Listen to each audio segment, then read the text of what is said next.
Welcome to Being an Ecopreneur, Opportunities, Challenges, and Lessons Learned, the April monthly meeting of Female Wave of Change Canada. I would like to acknowledge each and every one of you for taking time out of your busy lives to be here this evening. Tonight, through an interactive and engaging process, you will learn about ecopreneurship and why it is important today. You'll discover challenges faced by women entrepreneurs creating businesses in the environment space. You'll learn about equity crowdfunding and why it is an important resource for female entrepreneurs. And finally, you'll identify lessons learned from the World Tree experience relevant to women entrepreneurs in general and those thinking about becoming ecopreneurs. As I mentioned at the outset, this evening is brought to you by Female Wave of Change Canada. We are part of a global social movement that is now in about 40 countries around the world that was started by a woman called Inge Boel in the Netherlands. And I am honored to be the ambassador for Canada of this movement. And part of my role, a big part of my role, is to build the community across the country. A big mission indeed. And to that end, I founded a national nonprofit in December of 2020 called Female Wave of Change Canada that is member-based. So we believe that valuing and integrating authentic feminine leadership qualities into our families, our communities, our workplaces, and our businesses hold the key to creating a better world, a more conscious, equitable, just, sustainable, and peaceful one. And you may be wondering what I mean about feminine leadership qualities. They're qualities like authenticity, creativity, collaboration, compassion, inclusiveness, emotional intelligence, many qualities that are associated with the feminine. That said, men as well can have and share these and learn them. And we do actually have men in our movement. That said, we really focus on women's leadership development, both from serving women leaders and also those aspiring to step higher and into their leadership. So it gives me great pleasure this evening to introduce our featured guest. And every month in our monthly meetings, we have a featured guest, and it is a conversation rather than a speaker and Q&A. Oh, you are, Deb, you're... Oh, I'm guilty. It's all right. It's all right, just to know. Okay, yeah, so we have a featured guest, and this evening has been co-created with the featured guest. And so it'll be an interactive and engaging conversation. And from time to time, we'll open up for you folks as participants to contribute. So we really welcome and hope that you feel like you really want to engage in this juicy topic. So it's my great pleasure to introduce our featured guest, Cathy Key. Dr. Cathy Key is president of World Tree, a for-profit, for-good forestry company. World Tree plants, grows, and harvests a super fast-growing tree called the Empress Splendor for the purposes of native forest protection, renewable timber production, and carbon sequestration. Through Cathy's leadership, World Tree has become the largest grower of Empress Splendor trees in North and Latin America. In 2019, World Tree became the first female-founded company to raise $1 million on WeFunder. And since then, they have grown to over 40 staff, 300 farmers, and over 1,000 investors. Cathy has a PhD in anthropology and spent 10 years teaching at University College London before moving to Canada in 2002. She has 4 cats, has been a vegetarian and practicing yoga for over 30 years. That's quite something, Cathy. Her personal calling is that people live a life of inspiration and action aligned with what they care about most. So a warm welcome to you, Cathy. Thank you. Thank you, Pamela, for inviting me to participate this evening. And I just want to do a shout out to Rita, one of my colleagues at World Tree, who was with us on this call, and she has got empress trees in her background. So if you want to see what they look like in the field, that's an example. And Ruth, it was super great to see you coming on the call. I wasn't expecting that. She's one of our investors in World Tree. Well, great. It was great to highlight folks that are also already connected with you, Cathy. So tell us about World Tree, what it is and how it came to be.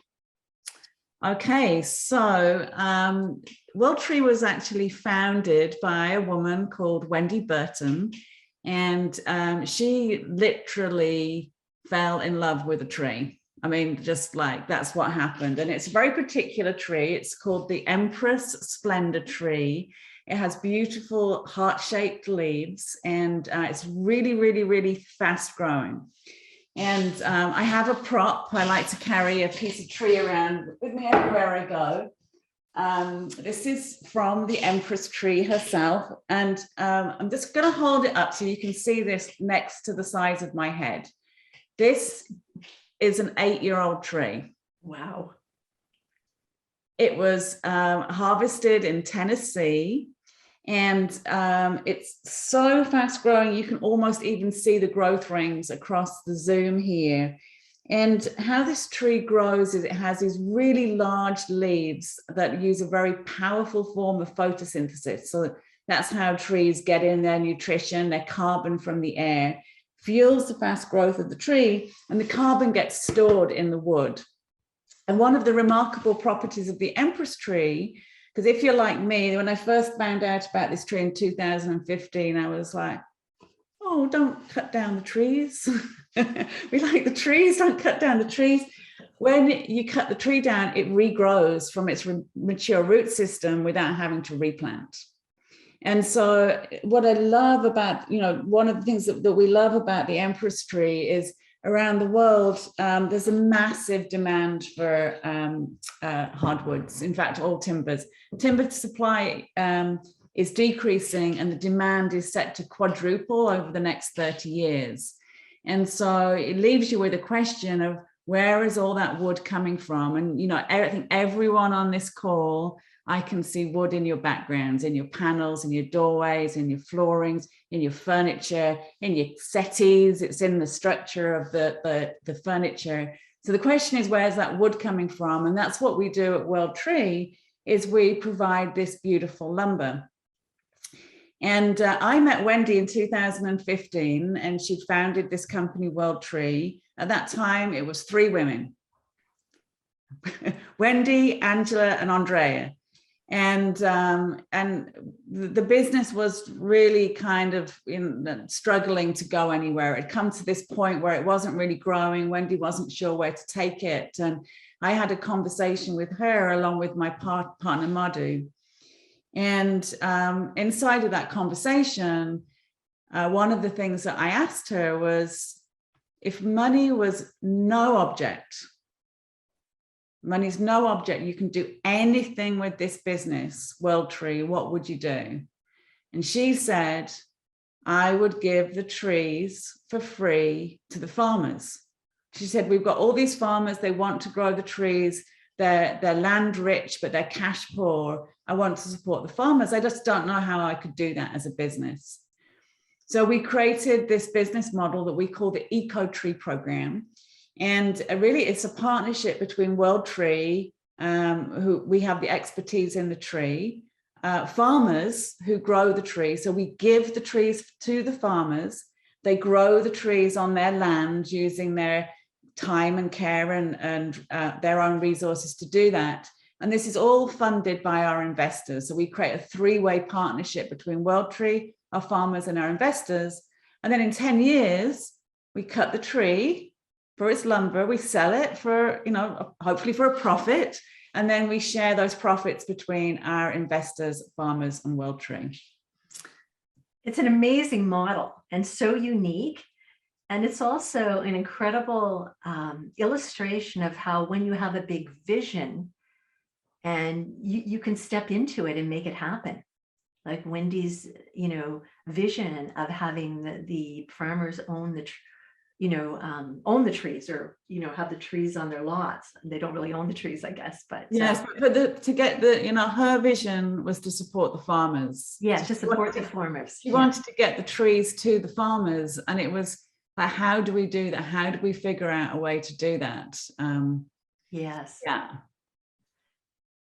So exciting, so interesting. It's such a unique model. Thanks for sharing that.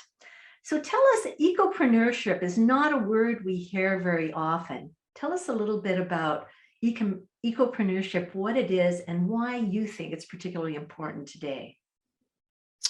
Well, I mean, I think everyone on this call looks to be sensitive enough to know about the kinds of issues we're facing in our world around climate change, global warming, soil erosion, deforestation. There are so many environmental problems. There's also social problems that go along with that.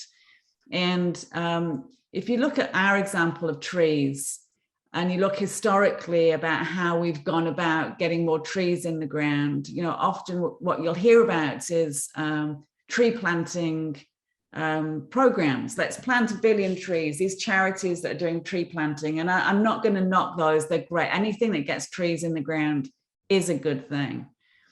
But you'll notice you hear a lot about tree planting, but you don't hear much about tree growing, or you never go and have a look at a forest of trees that were planted by one of these programs.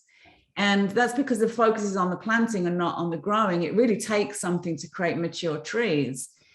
And if you're going to really make a difference, in our case, we've chosen a particular avenue that we're tackling, climate change, soil restoration, supporting farmers. You know, I really feel that if you're going to make a significant change, it's important to align economic incentives with the impact you're making. Otherwise, all you're doing is calling on people's hearts to make a difference, and that's important, and most of us do contribute in that way. When you align the two, so you've got your finance and making a difference go hand in hand, that's when you've got ecopreneurship, right? And that's where we can really make an impact as business owners. And I think there's a real shift now we need to be working at every level. Private businesses, governments, the world, non-profits, we all need to be doing our bit, but this is a really effective way of making a difference.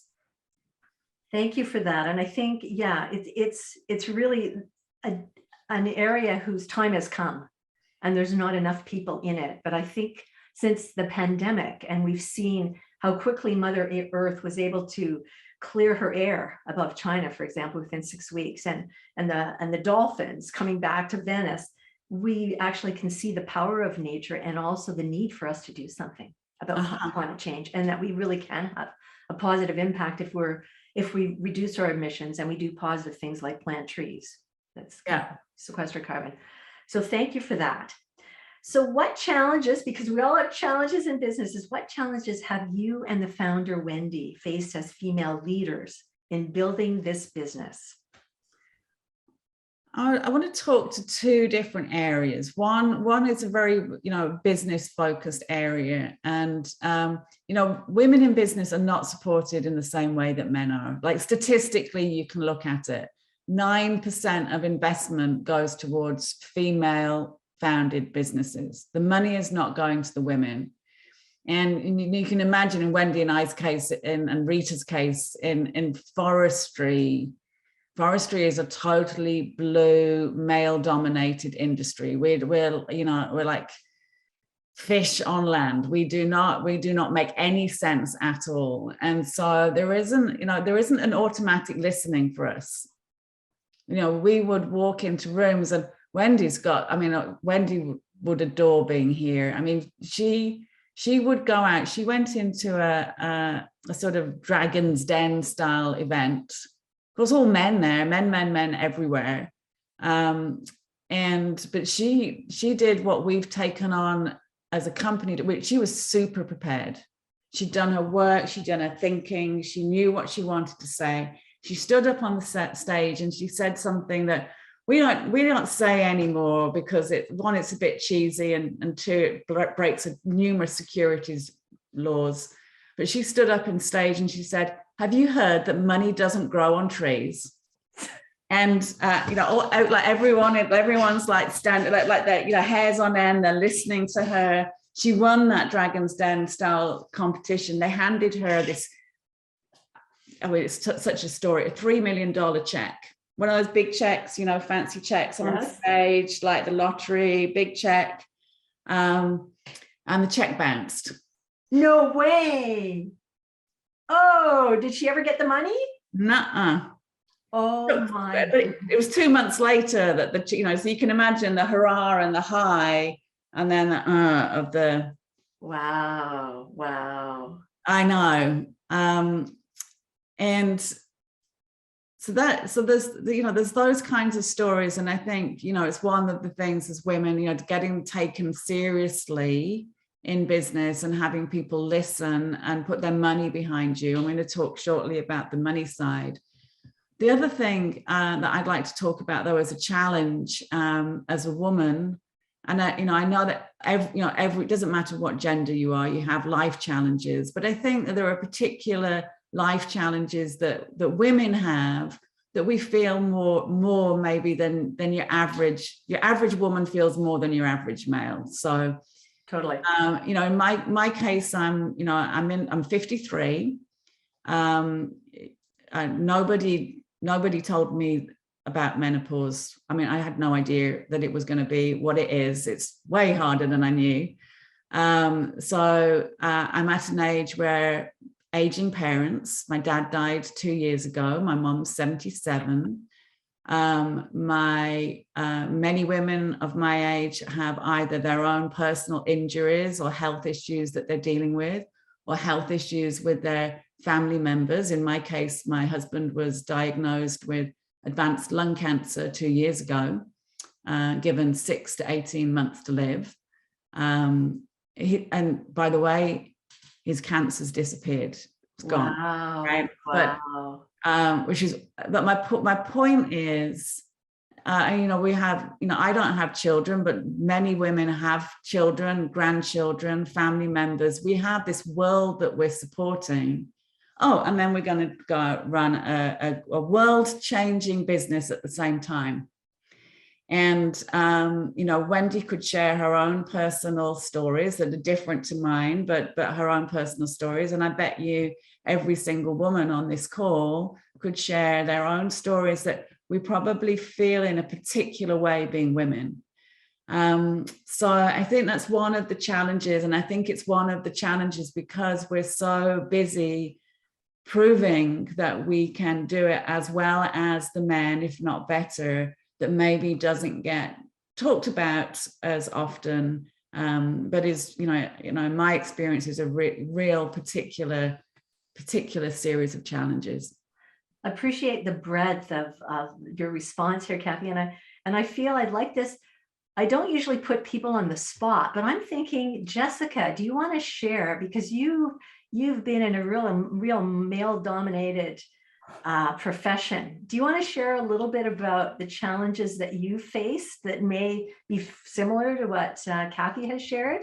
Oh my goodness, yeah, Cathy, I feel like we're in many aspects, maybe 60% of what you said, living parallel lives. I've just stepped into menopause myself. My mom passed away, and I was her caregiver for lung cancer about 1.5 years ago. And yeah, all of that is some craziness. And so my first internship job, Pamela, was at Nortel back when there was a lot of Nortel in Calgary here in 97. And I was the first gal to work in that engineering department. Wow. I was working with 35 guys, period. Broke them in. Later on, there was more ladies after me. But there's one thing about that I never, ever forgot. And that was my boss picked me because I was a woman. Really? He did. And he told me that. And he said, look, it was between you two. And I told another manager to grab the guy that you guys were equal with, so you could grab him. But I wanted the gal in my team. Why? Because he recognized that our brains work different. And often all women, not good. All men, not good. Mix, good, right? Yes. And I mean, this is in 97. He also gave me Walden as a book. You know, he's an wow. So that was interesting. He stood up for me like no one else did. When someone asked me to do their note changes, and usually you're an intern, you're supposed to be doing the lackey jobs, right? He turned around to the guy who asked me when I showed him what my list of tasks were. And he said, you're saying no to this one and I'll go tell him why. She's not your secretary. She is an engineer. You can Wow. note changes. She'll do her own note changes too, right? She's here to study fluid mechanics, this, that. And then the other one was when I was in the race car teams, I had to show my mechanics that I used to build my own motors for my motorcycles in my living room to actually get them to start to listen to me. And I couldn't make a single mistake. There was probably 3 or 4 other women engineers in the whole series that I was working with. And it's brutal. You can't make a mistake. Yeah, your standards have to be higher than everybody else's, right? Yeah, that is interesting. Well, thank you for sharing those, Jessica. I thought there'd be some crossovers here. So, Cathy, on to the next question here. I understand that WorldTree is one of the largest female-founded companies that have been successful in securing equity crowdfunding. And can you share with us what equity crowdfunding is and why it is important for women entrepreneurs? Yeah. Okay. So given that, 9% of investment funds are going to women-founded businesses, that's a small percentage. So we have to be more creative in our ways of resourcing our companies. And we came across equity crowdfunding, and it's been really successful for us. So equity crowdfunding, it's a bit like if you've, Kickstarter and Indiegogo, where you'll get a company who's, I don't know, they've designed new specialty jigsaws, and then you can go and support their company and by getting a perk of like buying a jigsaw and pre-funding them. It's kind of like that in the sense there's like a crowd of people getting behind the company. But in this case, you're not buying a product or a perk. That's not the reason you're doing it. You're doing it to get equity in the company. So by participating, you get equity in that company. And there's some Canadian equity crowdfunding platforms. It's such a mouthful, but that's what they're called. So there's a few Canadians, but it's way bigger in the United States. And a few years ago, we launched for the first time in the United States on a platform called WeFunder. And yeah, it's an intriguing conversation. So we launched on WeFunder, and if you look on WeFunder, it's similar to, you see women-backed business, lots of different types of businesses on there.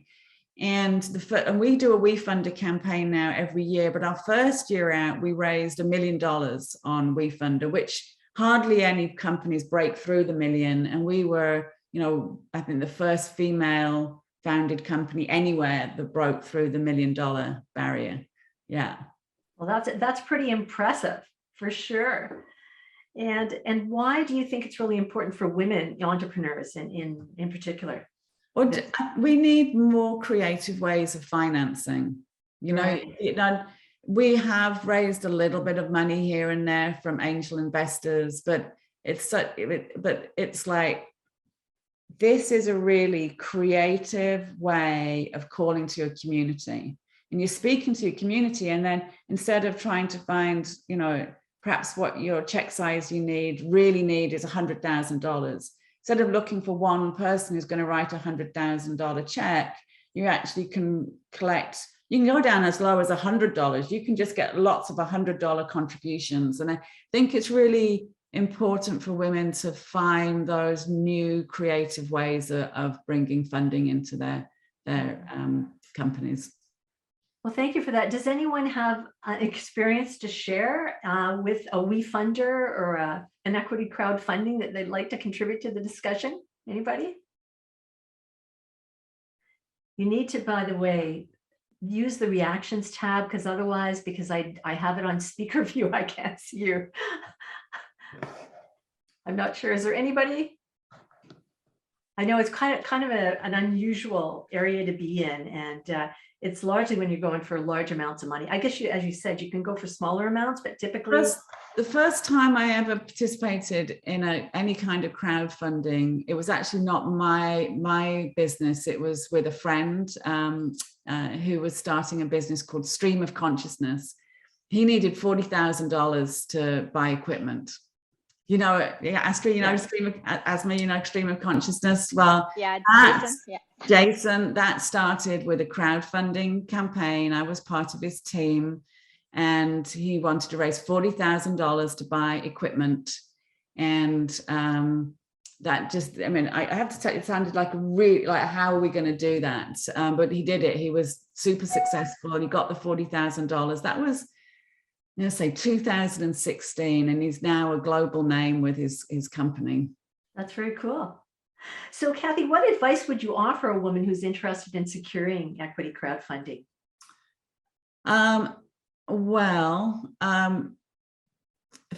First of all, like, you know, anything, you've got to kind of have your ducks in a row with your business. So this is all about utilizing the power of your community or the power of the crowd. So it's all about the relationships you have, and the people, so you're sharing with your community, and then they're sharing with their communities. So you've got to be really organized to do that. You also want to be in for a wild ride. So how it goes, and we've done this 3 times. We're just about on Friday this week, we launch our 2022 WeFunder campaign on Earth Day. And even though we've done it a few times now, it's still pretty, like, you get kind of like nervous, like, how's it going to go? And the first time we did it, we had this goal. We wanted to raise $1 million, which would fund about 1,000 acres of empress trees with our farmers. That was the important thing. We were all ready for it. We were like, we knew about the farmers, we knew where we were getting the trees. Our goal was $1 million. And we launched, and we raised about $200,000 in the first couple of months, which is great, but it was like nowhere near our goal. And it was 4 days from the final deadline, we're closing in 4 days' time, and we'd raised, I think it was about $325,000, and it was four days before the deadline. And I mean, we did not know how we could possibly make our goal, but we were still like, we were taking every action, and we were, you know, like, what should we do, and what can we do, and it was a Thursday morning, and I was like, I don't know what we're going to do today, but I'm going to start it off by getting really present to why I'm here. And my calling is people are inspired and in action. So I'm like, that's why I'm here. We've got this great program. We've got great things to share. And the phone went at 9 o'clock in the morning, and there was this guy on the phone saying, I want to interview you about this eco tree program. I've been reading about it. It looks really cool. Let me interview you. And I'm like all pumped up, and I'm like, you know, chatting away with him. I'm excited. I'm sharing, and I had no idea his influence. And it was a 45-minute call. He said, right.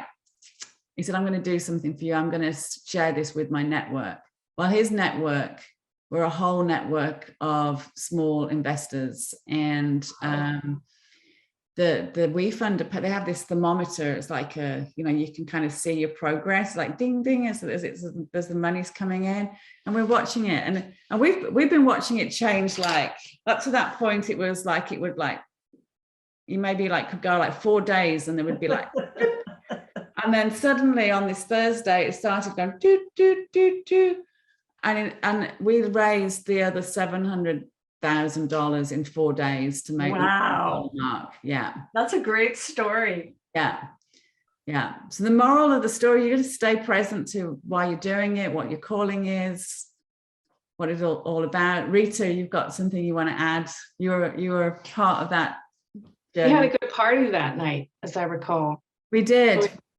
We booked the Brentwood Bay pub, and Cathy and I made a disco playlist, and we watched the number go up because it was closing at midnight Eastern time, and we had a big screen up, and there was a wee bit of a party. Yeah, those are the good old days, pre-COVID. I just want to say that I was an investor in World Tree, and one of the early investors before crowdfunding even. That's how I got to know World Tree. I heard the story from Wendy and Angela and Cathy, and just like haven't been an environmental activist for a long time, I saw something really different. And I saw some type of entrepreneurship tied to environmentalism that I hadn't seen before. I'd worked for some pretty progressive nonprofits, but I never saw anything quite like this that actually had a solid profit possibility. We have to be careful what we say, attached to something that could really do good for climate change and for the land. And you think about crowdfunding, the power is not just for the company. So the company that wants to raise money is for the people that participate. So people are looking to do something meaningful. And you can do that through your actions. You can volunteer. You can go to rallies, sign petitions, vote, do all these things, make good consumer choices.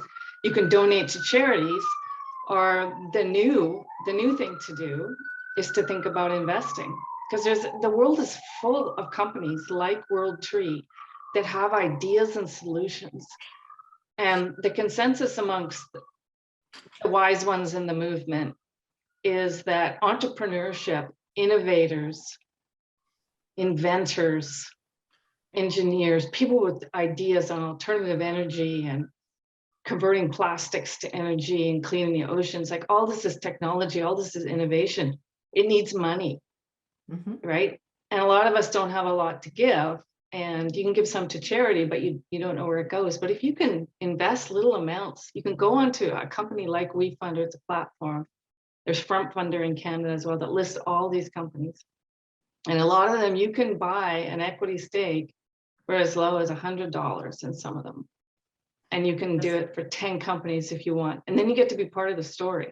You get to watch the company grow, and maybe you'll make some money, maybe you won't. It's hit and miss. Some of these are, high risk, some of them aren't. But it's very empowering from an investor point of view, I think. And yeah, so when World Tree got onto that, it was pretty exciting to see, like Cathy said, the power of the crowd and people that want to be really smart with their money to drive change. This is a really cool way to do it. And again, it's not just World Tree. You should go on those platforms and see what's out there. It'll blow your mind, actually, the ideas people have. Jessica was just asking, what was the Canadian WeFunder that you just mentioned, Rita? Front Funder. And Funder is DR, not DER. Ah, okay. Oh, thanks, Michelle. Michelle knows this one. Yeah. Yeah, they're still around. And I don't know, Cathy, are there any others that you can think of that are still going? Oh, I'm not sure. There was FWOC on the East Coast. I'm not sure if it's still going. Front Funder is pretty solid. Yeah. And I'm glad you shared what you shared, Rita, because the other thing, with World Tree, we have a commitment to the small farmers. So, Big Ag is kind of like, taken over, but we've had a commitment to get opportunities into the hands of small farmers, but we equally had the commitment to have opportunities in the hands of small investors. And, it's if you talk to investment folks, they'll tell you it's easier to raise money from rich people. They call it accredited investors. There's less paperwork, there's less securities, there's less things to be aware of. It's easier in that way. And Wendy and Angela, as founders in this company, were like, no, we want to make sure we're always available to small investors as well. Why should only rich people be able to invest in these interesting, impactful ventures? So it was really important to us that we have that community side to it. And even if people can't invest for whatever reason, they can still share it. So you get this kind of ripple effect of magnitude of making a difference that's not possible using traditional investing. Interesting. Thanks very much. And thanks, Rita, for your contribution. And you are now marketing. I always forget your full title. What's your official title at World Tree? Well, what am I? It changes fairly frequently. I call myself Marketing, Communications, and Special Projects. There you go. When you Jill work for a of all small trades. company, the special projects. There you go. Well, thanks for the share. Yeah. So Cathy, what lessons have you learned from your experience with World Tree that you think would be helpful for, one, women entrepreneurs in general, and also women in the process of, or those thinking about getting into the environment space and becoming ecopreneurs? So what lessons have you learned that you think would be helpful for women entrepreneurs in general to start with? Well, one of my earliest mentors when I first started getting into the world of business 20 years ago, he said, Cathy, you got to learn not to get pulled by the ups and the downs. He said, there's going to be highs and there's going to be lows. I mean, you could hear it in Wendy's story, right? There's a $3 million check and then the check bounces. And there's like, there's the highs and the lows. And he said, you really want to see what you can do to stay, you know, instead of being high and just like little bumps, little blips, which is easier said than done. Yes. Right. So I found my personal practices, doing my own work on myself to know myself, what triggers me, where am I likely to get upset, and what, you know, where do I get pulled around?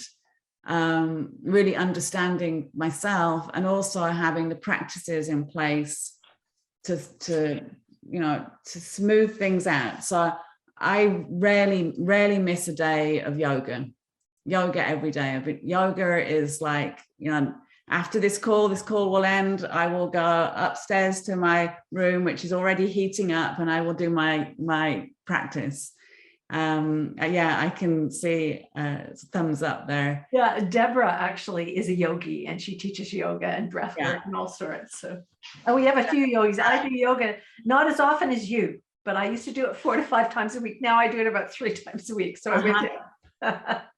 Yeah, and so, you know, I mean, everyone has their practices, and it's a never ending. You just like be vigilant to that, and vigilant to my own self-development. And then the other piece I think is really important is being clear about why you're doing what you're doing. So when I said my calling is people that are inspired and in action, you know, that will bring me out into the world, even if I'm having a bad day or the breakdowns or things that are going wrong. Knowing what my calling is and truing myself up to that always works. So those are a couple of things I would say. And I think they apply, you know, equally to whether you're a man or a woman or an ecopreneur or a regularpreneur, just a human being. Sure. Yeah. Because I think when we're in business, you could sit in front of the computer night and day. There's always stuff to do, right? I mean, there always is. However, if we don't go out in nature, for example, for me, I need to go out in nature every day. And fortunately, where I live, I'm 10 minutes walk from the ocean and 10 minutes walk from the beautiful park. So for me, that's a really big help. But yeah, the personal practice that we have to keep us healthy, because we aren't, as I think you might have said, or maybe I was reading something else earlier today that brought it to mind.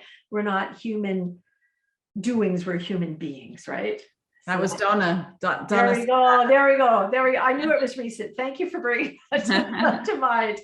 So I don't know, did you have anything else you'd like to share in terms of what you've learned from the World Tree experience, that in terms of women in the process of or thinking about getting into the environment space as entrepreneurs?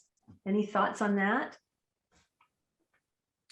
Well, look, I mean, I think none of it's easy. I mean, there is no like easy route to being an entrepreneur. It's not, if you're going to be an entrepreneur and you think that this is suddenly going to be some kind of like magic formula to an amazing life, it's not. I mean, it's like you have to be resilient and bold and heart-centered and soft but hard-headed, heart-centered, but you know, the whole world of it. And I don't think it's an easy path. It can be a really rewarding path, can be like that, but I think inside of inside of being an entrepreneur of any type, these kinds of networks and these kinds of conversations and having other people you can lean on and you can be honest with, like, man, that was a hard day, but but I'm still here, whether that's like work related or personal related. And I think that's the other thing is I've learned to be really, I mean, there was one of the days last year when my husband Madhu, he was in hospital, and I just got on the Zoom with my foresters, and I was like, guys, this is just a bad day for me. You're going to have to take it today. You're really going to have to do the work. And they were like, we've got this, we've got you. You know, I'm crying in front of all these guys. But, you know, it's more effective than trying to pretend, like wearing the mask of being like this Wonder Woman that can do everything. Yes, I think, you know, for a long time, we've been feeling that we couldn't show our vulnerability. And now the data is showing that that's a part of us as feminine leaders that really is a positive thing, because then people don't put us up on a pedestal and think, oh my God, she can deal with everything. In fact, she's like me. She's not, she has, you know, she gets upset. I remember talking about crying. I've done quite a bit of work in international development and strategic planning for ministries in different countries and managing big projects in places. And a lot of times I've managed teams of Muslim men. Like I worked in Afghanistan, right? And my strat planning team for the ministry was all Muslim men and one woman, right? And I remember one time at a conference, we did this national capacity building workshop, and one guy screwed up. He didn't do what he was supposed to do. And so after it, we did a debrief, and I said, did you know what happened out there?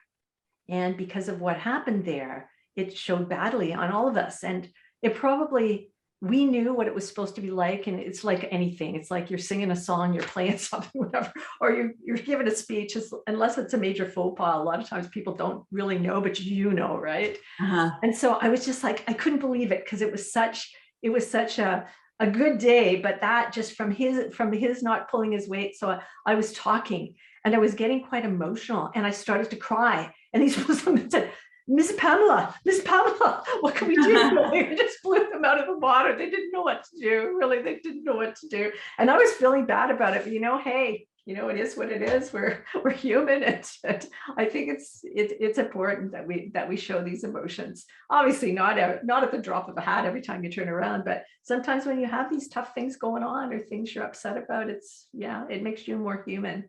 Yeah. And that's the authenticity, the research related to leadership and authenticity now is huge as well. And these are some big areas that we really believe in at Female Wave of Change globally and locally. We actually have a Women Leading in Change leadership development program that I'm pleased to be on the faculty of. And we teach people about how to step into that feminine way of being, that feminine leadership. So that's beautiful. Yeah. So thanks for that. Any last minute thoughts, or did anybody else want to contribute to this discussion about lessons learned? Anybody? Okay. Well, Cathy, I feel like we could keep going and going here.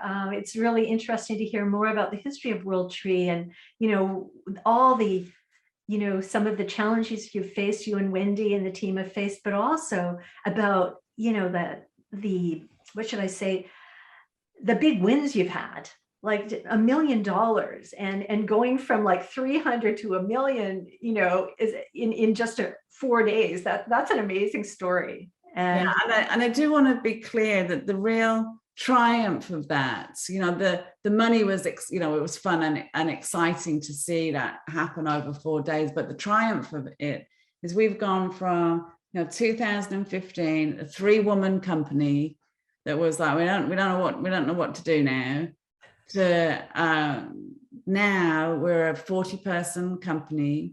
We have over 300 farmers in Costa Rica, Guatemala, Mexico, all across the United States, like all of these farmers in all these locations who are now growing empress trees that would never have been able to grow those trees. They're growing other crops with the trees. Some of them have started, the trees have flowers, and they're now getting, the trees are now old enough that they're flowering in the spring, and there's bees and beehives, and it's just a beautiful, beautiful, incredible. Like when I stand back and look at it, I'm like, holy moly, what, it's just amazing what got created through our community. So yeah, that's the real excitement, was the financing, but it's what it's made possible in the world.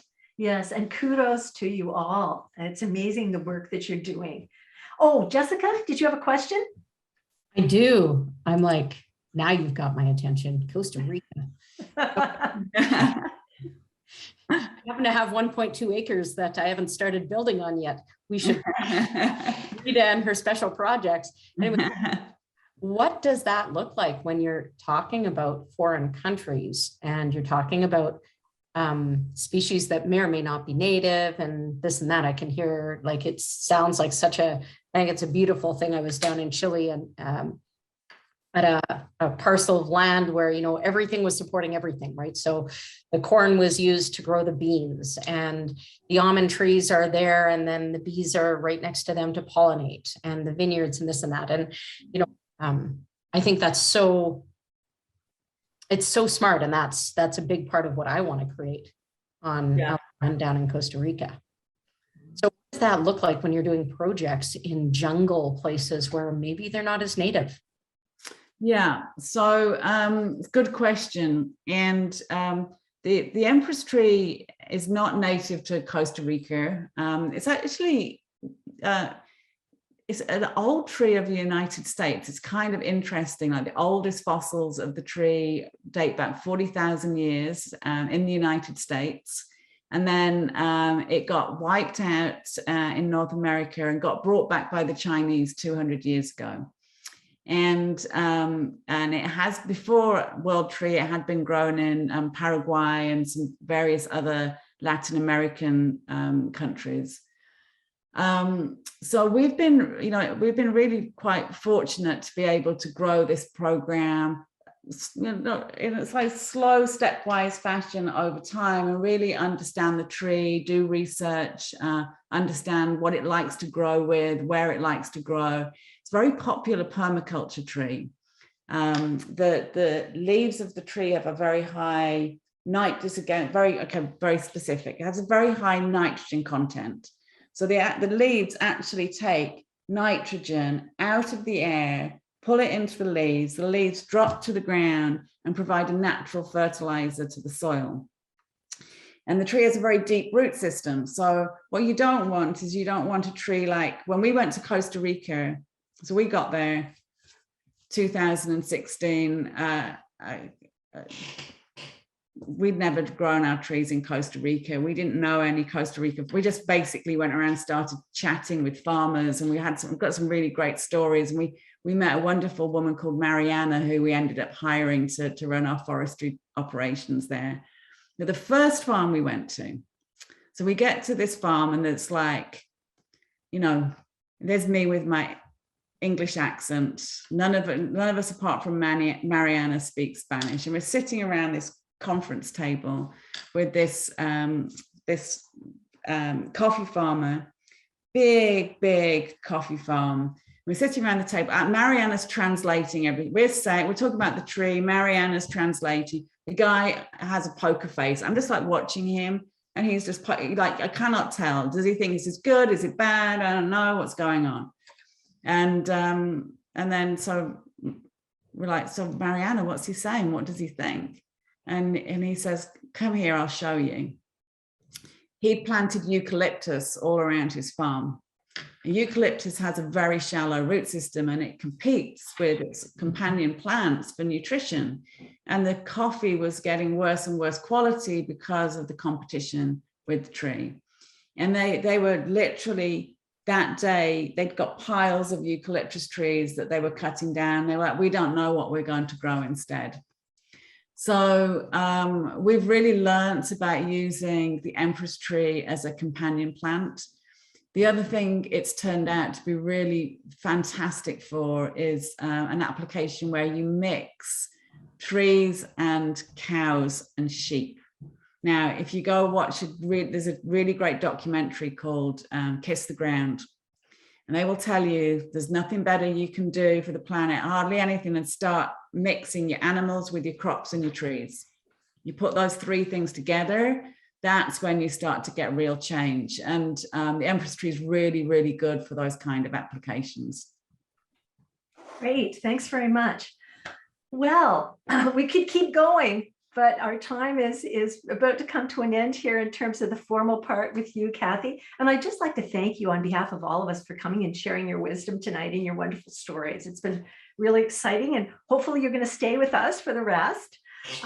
And Abigail, do you mind putting something in the chat? So what's the best way, Cathy, for people to learn more about you and your work? All right, so we have a website, which I think is going up in the chat, worldtree.eco. I will say, you know, I'm just going to do the little like exciting thing for us is Earth Day on Friday. We do launch our WeFunder campaign for this year. We always do one a year. It lasts for a few months. So that's as of Friday, you'll be able to go to the WeFunder link there and you'll see what it looks like this year if you're interested in finding out more about World Tree and our Eco Tree program. Great. Well, thanks very much. Really appreciate it. So before we head into breakouts where you'll have an opportunity to introduce each other and also deepen the conversation, I'd just like to share that we have monthly meetings similar to this every month, the third Wednesday, from 4:30 to 6 p.m. Pacific, 7:30 to 9 p.m. Eastern, just so you know. And the next one is on May 18th, and it's called Cultivating Your Capacity to Thrive as a Change Maker. And our featured guest for that is Catherine LaCour. Abigail, if you want to put that into Catherine LaCour, she's a leadership coach, a transformational facilitator, and a yoga teacher. Hey, we got some more yogis coming on. So there we go. So for folks who want to register, it's already up on Eventbrite. So there you are. So in terms of the breakouts, Michelle, our fearless treasurer of the board, is going to support us in the breakouts. She's going to work her magic in creating the breakout rooms. Where are you, Michelle? There you go. And how they're going to work is, and she's also going to do the debrief after, but I'm going to set them up. So you're going to be in, most of you in groups of 3. There may be some who might be in smaller groups, but groups of 3. And you get 10 minutes in the group. So roughly 3 minutes a person. So what I'd ask you to do is the person with the shortest hair start, okay? And you, as soon as you go into the group, someone decide who's going to be the timekeeper. So put the 3-minute thing on your phone, and we'll give you a little bit of time on the front and back end, but in general, you have the 3 minutes each. And the questions are, first of all, introduce yourself briefly so everybody gets to know who you are. And then the questions are, what new ideas or understandings did you gain this evening from our featured guests? What new ideas or understandings did you gain this evening from our featured guest? And how do you see applying what you've learned today in your work and in your life? I realized I didn't ask somebody to put, thank you so much, Abigail. Appreciate that. Okay, so, and then you can also choose one person who will share the key takeaways from your group when we come back. So 3 minutes a person, roughly 3 minutes in a group, you got the questions, and then come back and share. Everybody clear?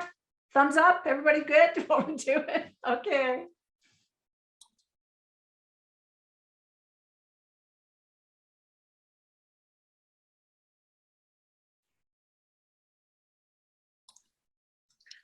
Oh, Hannah. I'm popping out. Hi. It's okay. You're hopping out, got- are you, Hannah? I'm gonna pop out. But your book's on way for me. I get it in 2 days. Oh, that's great. Well, I look forward to hearing what you think of it. Yes, okay, thank you. I'll see you next month. Okay, bye-bye. Great to Thank see you, you. Hannah. Take care. Bye-bye. You So have- we get to be together, and I changed the time a little bit from 20 to roughly 18 minutes. We're fairly good with our time. I was just looking at when we've been in. So we're pretty good. We're maybe within a minute. And then instead of 7 minutes to debrief, probably around 5. So, Okay. So are you okay? Barb usually set a time or something because it's not that easy to figure it out, right? Okay, that's a good plan. Yeah. Yeah. So yeah, because they were going to be, because you just got them in there. So Yeah. so And probably, I set it for 10 minutes, and then I set it for 10 minutes, and then a 60-second countdown. okay. I'm thinking set it for 9 and a 60-second countdown, just because they've already been in there probably.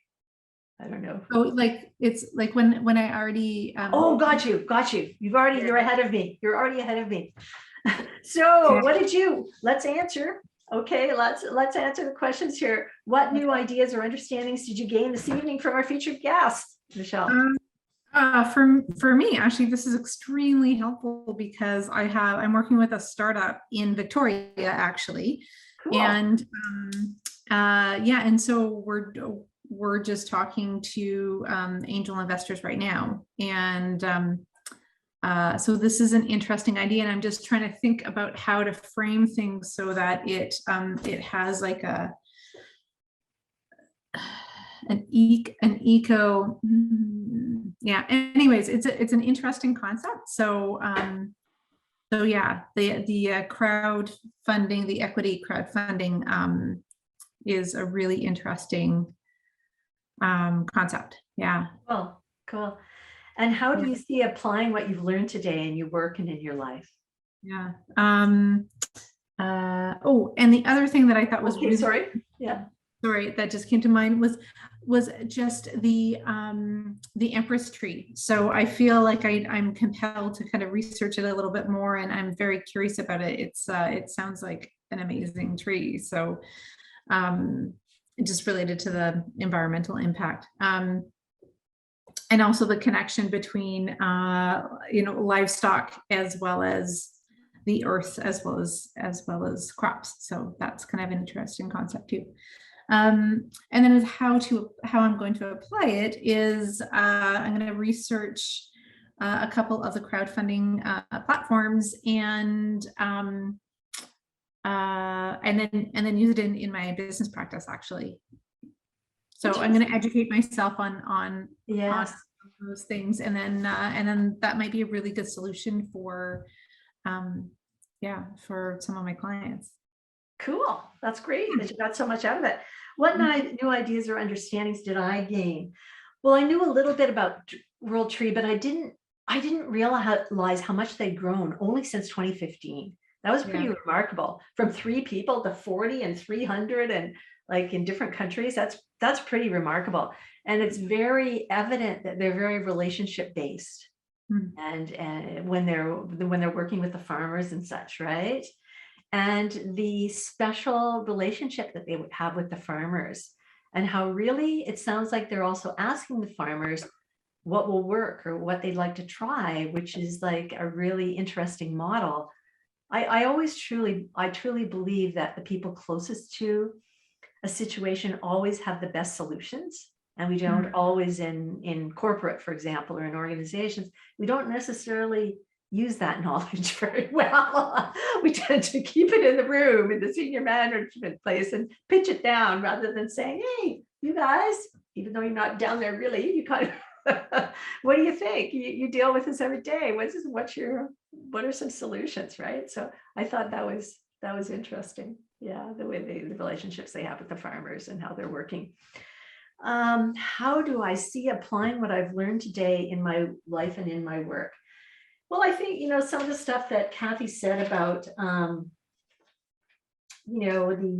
it brought home to me, the working on yourself. I think we're always works in progress. And I've done so much personal growth work over the years, and there's still always more to do. So just learning, you know, continuing on that path and continuing to make sure I go out for my walks every day and I do my yoga and yeah, all those good things to do for ourselves, because we can't be healthy, happy entrepreneurs if we're working all the time and we don't take breaks. And yeah, just reinforced for me. I taught a course to young women ages 15 to 17 a number of years ago called Discover Your Passion and Find the Career or Business of Your Dreams. And one of the things I shared with them is the fact of to really think about the life that they wanted. And rather than thinking about the work or the career that they wanted and thinking about how they could fit their life into that big puzzle, rather thinking about their life and viewing work or career as a puzzle piece. And that is certainly not the way I was raised, but it really puts a different, you know, spin on how you view work when you think like that, right? Because if you're doing something that really doesn't fit in with the desired life you want to have, at the end of the day, you're not going to be happy, you know? So it's well, about... and I think it raises a really good point in terms of, you know, I think I've spent decades not even asking myself the question of what do I want, right? And I think a lot of people are probably in a very similar, you know, there's different layers of that. But so, you know, so to take a moment to say, okay, so what do you as an individual, what do you want? Not just from a, you know, fame, fortune, that type of thing, but what do you really enjoy doing and what do you really want to do? Like, it was very telling when Cathy asked Wendy what she'd really like to see, and she said, you know, in 2015, she wanted the farmers to be partners and them to have a big stake in what they're doing, right? And that they made it happen, right? But if you don't have clarity on who you are and what you want, then you just, and we're evolving. I mean, it does change. I don't believe our core values change that much, but I believe that, you know, we can still change what we want to do and how we want to do it. I mean, I was extremely driven when I was young. Oh my God, what I used to accomplish in a day compared to now. Now it's like, no, I don't want to live like that. I want to, you know, like create spaces in my week where I can be creative and I can meet with friends for lunch or I can go for a walk. You know, I don't want my agenda to be totally packed. I make a concerted effort for it not to be, right? Now, I'm not saying I'm perfect about it, but I'm getting better, I gotta say. And I attended a really interesting deep dive session for this group I'm a part of called the Evolutionary Business Council a few weeks ago. And I had a short coaching session and I said, you know, I've got a nonprofit that I run. I've got my business, but I really haven't spent much time on my business. It's got involved in this. I have another book that I'm just finished writing and promoting and signed with the publisher on. And, you know, it's like, you know, I'm feeling like I would like to spend more time on my own business and my creative stuff. And this woman said, Pam, do you mark off on the days? She said, what about, you know, making Monday your book day, making Wednesday, what day do you typically do your work with Female Wave of Change? I said, Wednesdays. Well, make Wednesday the Female Wave of Change day. Now, it makes total sense in my world because I have these disparate pieces. They're not really disparate, but they kind of are, right? For me to start. So I started to look at my calendar moving forward and thinking, Monday's book day and Wednesday's Female Wave of Change. And I'm not, you know, and then there's my business because I'm looking at creating a back-end program for when I launch my book on women reinventing themselves, called Women Leaders Reinventing Themselves after, or, you know, to move forward after a major life transition, right? So anyway, it's I think it's interesting to learn and grow as entrepreneurs and learn often the hard way what doesn't work before you figure out what does. Okay, here we go. And so you're gonna ask people to, so we're gonna take 5 minutes for this, okay, instead of 7 when they come back. 1, 2, 3, 4. We have 4 groups, so that's perfect. Yeah, and if it doesn't take that amount, then that's all right too. Yeah, Yeah. here they come.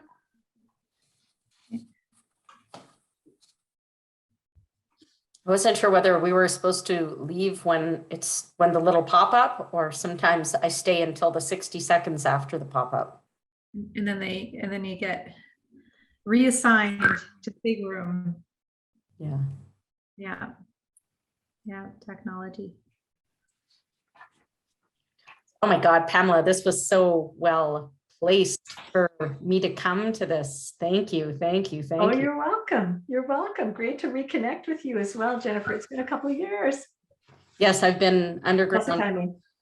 Yeah, I was quite depressed after all the stuff with my mom, and I can understand that. it's good. It's good to be back in the world. So Ruth, we've come full circle to you talking to me about the Empress tree 2 years ago. Yes. It came back to you. That's right. That's funny. Oh, I don't have my, oh dear. Yeah. Great. Well, I think everyone's back. And wow, what a great presentation. I'm sure we probably could have sat in the breakout rooms for longer than 10 minutes, but that's what we've got allocated. So I'd love to get everyone's feedback on in their group, so what was the most impactful thing that or most interesting thing that they brought away from the discussion with Cathy and Pamela? Does anyone want to share? I'll share. Asmakin first. Thank you, Jessica. You'll be next. I had the great pleasure to be in a beautiful room with Yvonne and Ruth. And we all have been impacted by the beautiful presentation tonight by Cathy. Thank you so much. And Rita for being here as well. I think what came up from Ruth's perspective was the hard choices that women make in their life, especially when they want to be an entrepreneur, when they have to choose between their family and work, and how much sacrifice they do for that. And most of the time, they're always going to choose their family first. But there's also this beautiful transition that happened, that once their family now is independent, then they take their power back and they move forward and they try to pay forward and really create that impact for themselves.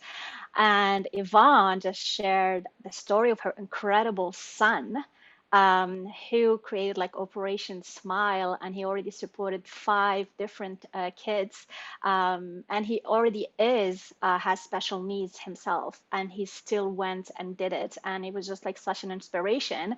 And I think it's because he's able to see his mom going after what she wants and empowering other women to do the same. So it's just so beautiful how we can see that from being inspired by others. And then on my end, what really stuck was something that you said, Cathy, that was very literal, but it just opened the world for me in terms of there's a lot of people that are like planting trees, but nobody is growing them. And I could put that automatically with all the women and everything that happened in our life when we start businesses. And then after that, there's no support for us to grow it and take it to the next level. In terms of our families, we don't get the support. And there's like so many elements that are linked to that. And it really like opened my heart and my mind into that. It's like, okay, how I can support another woman or another company like to grow, and we growing together and we're building something together, not just launching, not just starting, but really like creating it from that place. So thank you so much for this beautiful insight that we got sparked for us tonight. Did I miss anything, Yvonne and Ruth? No, well done. Okay. It was definitely a multifaceted discussion. It wasn't just on one particular topic. There was just so many different concepts that we had talked about that were just incredible. So yeah, Jessica. Yeah, so what was kind of picked out was about the interconnectedness of farming and animals, Glynis getting into hydroponic green growing, and then me with the land in Costa Rica, and Donna really being interested in that interconnectedness. We also really love the talk about vulnerability and how showing vulnerability in an appropriate way really demonstrates strength, period. You know, now I had pretty much explicitly said, how am I going to apply this? Well, needless to say, I'm going to have to connect with Cathy and Rita and figure out what we can do together in Costa Rica. So that's for me. Glynis was talking about not really knowing about the idea of equity funding. So that's really, truly interesting, because you've got people putting money with skin in the game. So I think that's a game changer, really. That's a full-on mental shift. I think that's about it. Did I do anything else? Anything else, gals? Is that good? Yeah. Yeah, I know the equity funding was something that, like, Pam and I, we were actually, interestingly enough, we were in the same group, and that was something that I hadn't been aware of, and was really interested in exploring further and just educating myself. Just, you know, again, being able to support small businesses and give them the funding that they need so they can grow, right? So who else wants to share? Abigail. Yeah, I had the privilege of being in the room with Rita and Cathy. So I pretty much had the floor, because I can ask the speaker what their insight is about what they've shared. So our conversation went in a lot of places, but at the same time, it was what stuck with me is what Rita shared about the Mayan worldview, about how we've been, you know, we were talking about the rise of the feminine, and so she talked about in the Mayan worldview of how, you know, we've been flying with one wing because it's just been the masculine, and we're not, now I guess we can be more balanced. And also I mentioned, I'm really touched by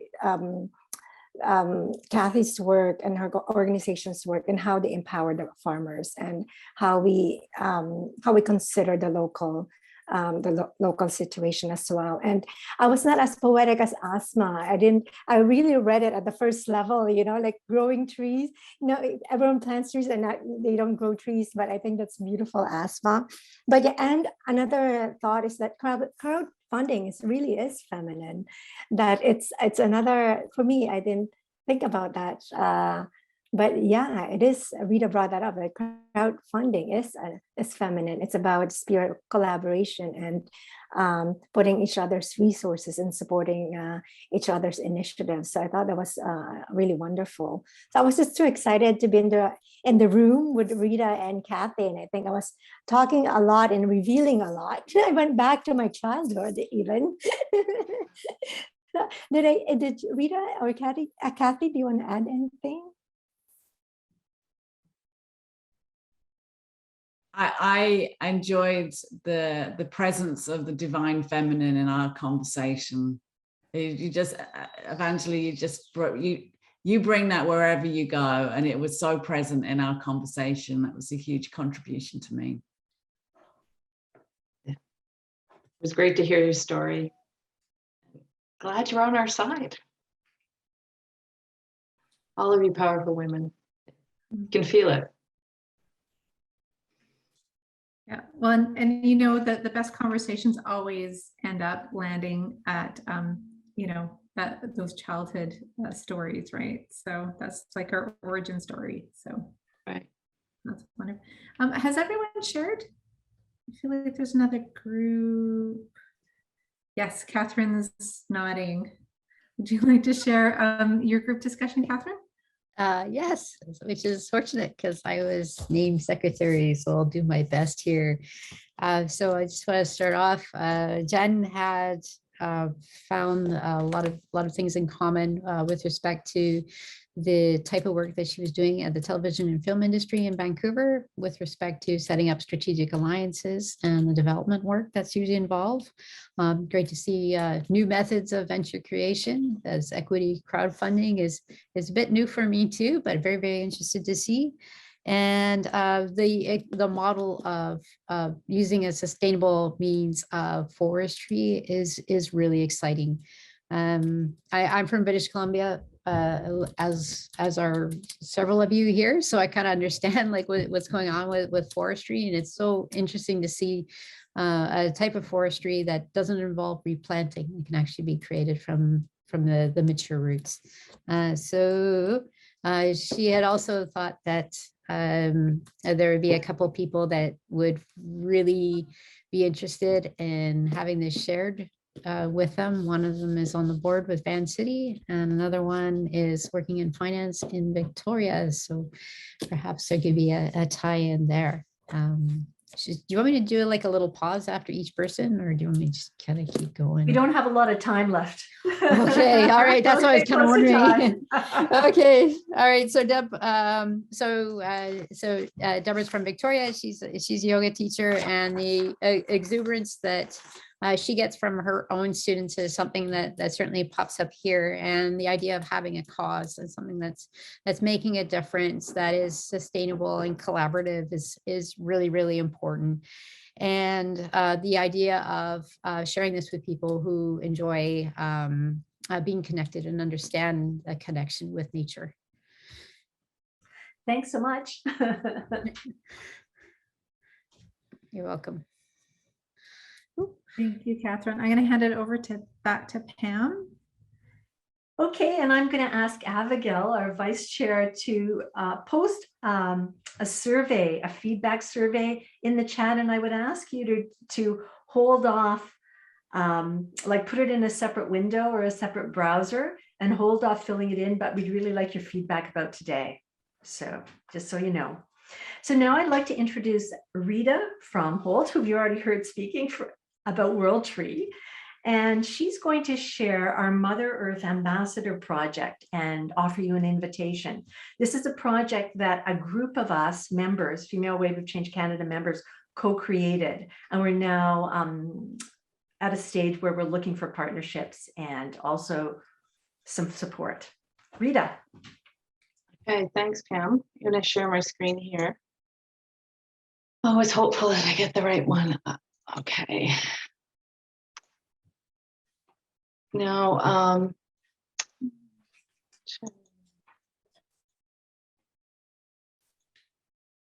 some of you saw me give a brief presentation on this a couple months ago, but we thought we were quite rushed for time, and I guess we're kind of rushed again. But just to give you guys an idea of what a group of us have been working on for seems what months now, 8 months, Pam? Yes, but the bulk of it we actually designed in a couple of months, but we've been needing to look at partners and how to roll it out. Yes. Right. Yeah. So one of the goals of Female Wave of Change Canada is to actually do projects. So not just to have, where we're talking amongst ourselves, but actually try and do some projects that are impactful. And there are 4 pillars of Female Wave of Change, one of them being environment. And because that's an interest of a lot of us, we decided that our first project would focus on something environment. We had lots of discussions about what that should be, many meetings, and this is what we came up with. And we thought, since Cathy was presenting today talking about trees, and since it's Earth Week, it was a good time to reintroduce this and give you guys a bit of an update as to where we're at. So we're calling it the Mother Earth Ambassador Program. And the mission of the project, excuse me for reading, I'll try and be quick here, is to empower preteen girls with the understanding of the inherent power and beauty of the forest, and with the many mental, physical, and spiritual benefits of being in nature. It will instill confidence and develop the skills so the girls can become leaders in their community, schools, and families as ambassadors for Mother Earth. So Pam, I switched the slides around a little bit just to present it from sort of a different angle. So the need we identified was that there is a lot of climate and environmental grief amongst children. And this has been well documented. It seemed to reach a height during COVID restrictions, people locked inside. Children are bombarded more than we ever were with negative news.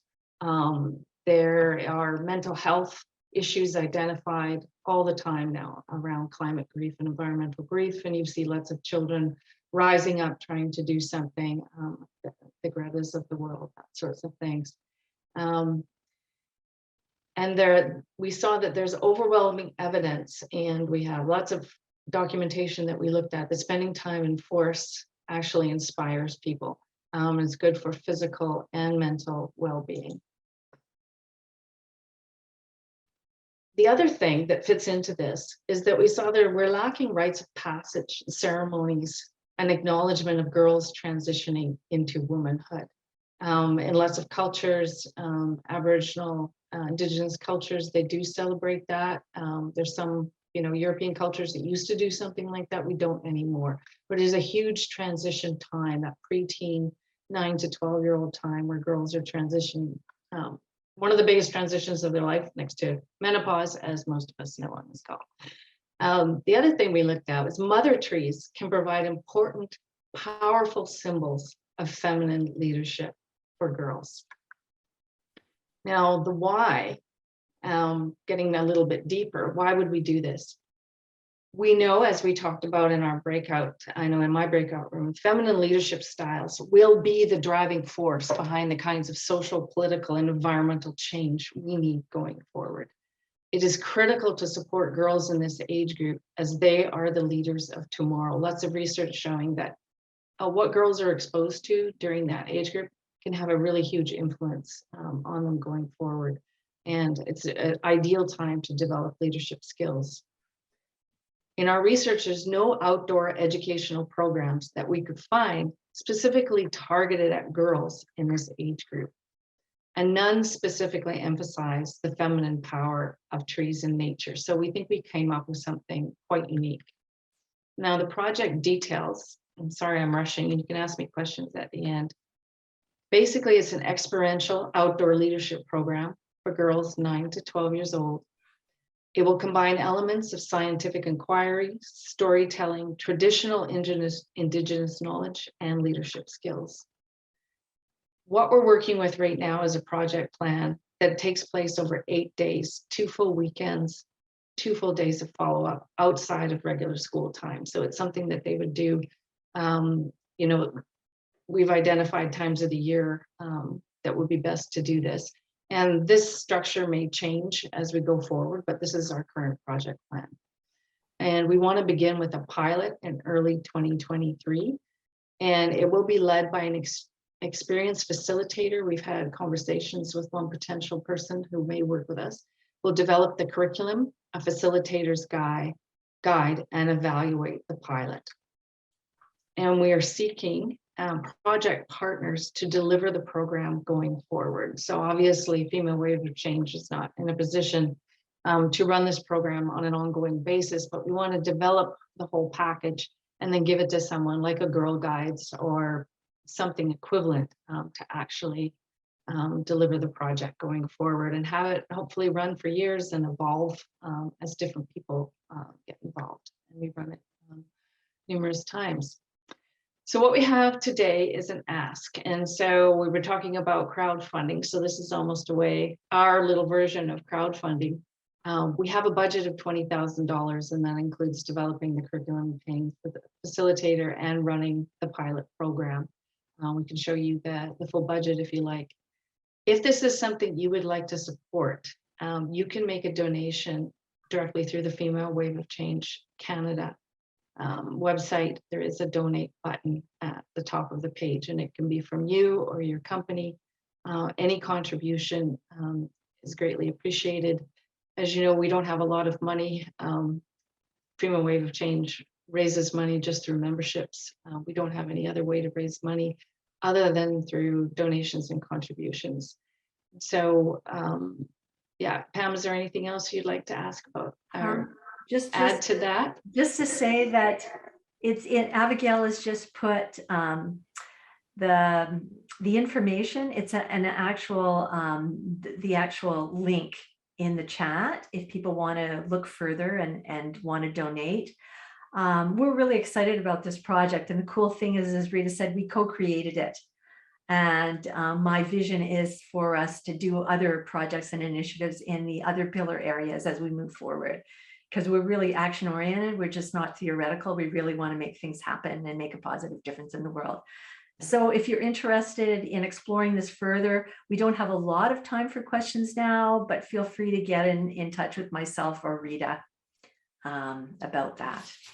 And I think everybody knows what my email And address if this particularly lights you up and you want to join our little project team, we've been meeting about once a month pretty regularly to move this forward. And it's kind of an evolving process right now, but we could certainly use more people on our team. Whether you're just interested or you feel that you have some skills and knowledge to contribute, that would be wonderful. Thanks so much, Rita. Okay. If somebody has a burning question, we will take it. Do you want to stop sharing? There we go. Does anybody have a burning question about the project? Okay, we're good. Moving forward, I apologize for keeping you a bit late, but we really got involved in the breakouts and the coming back from them. And so I hope people stay with us for at least another 5 minutes because I have something else to share. I'd like to really share a little bit more about Female Wave of Change Canada and the benefits of being a member. So bear with me for a moment while I share my screen.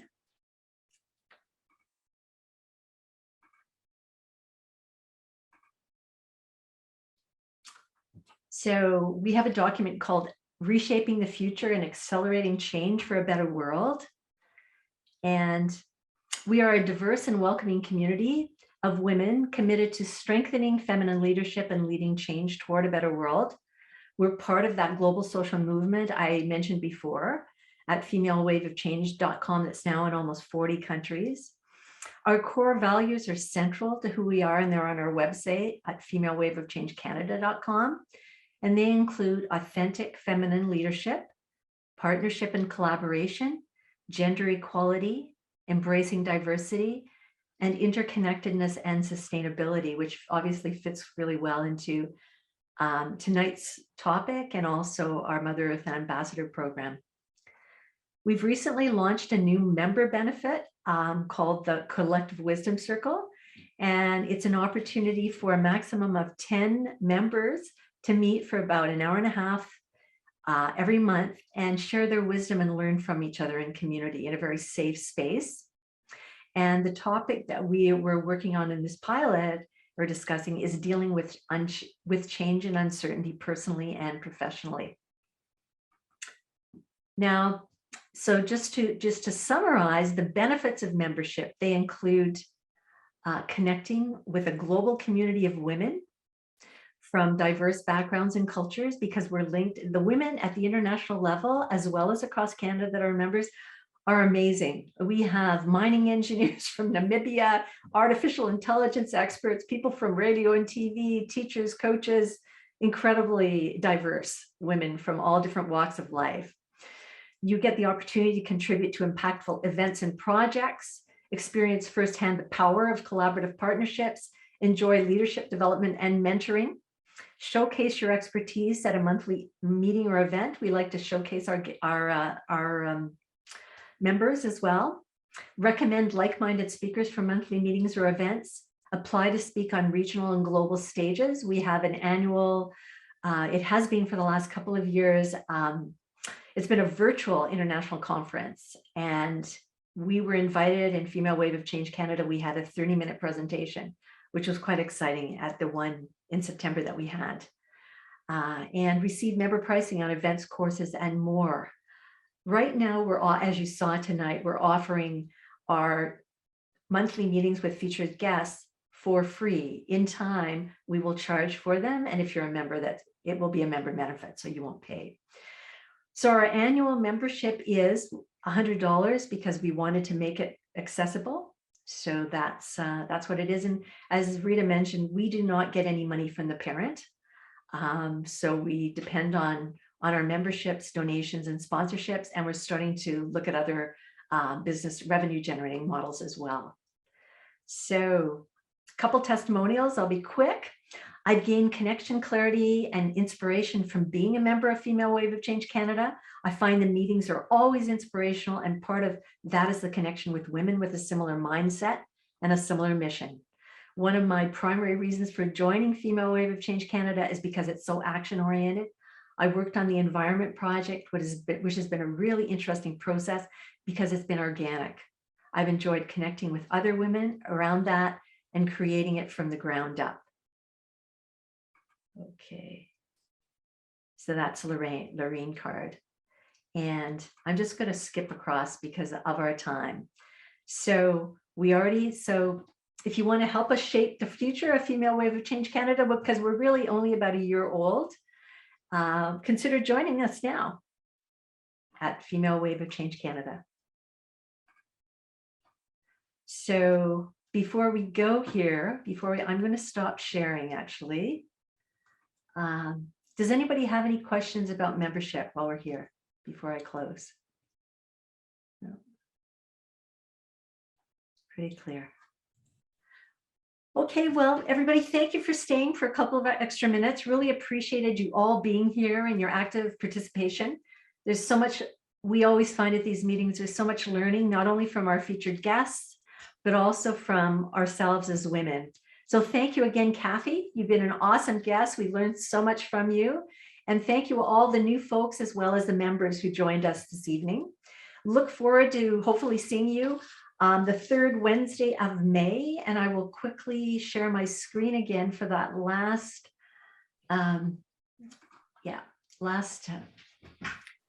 slide.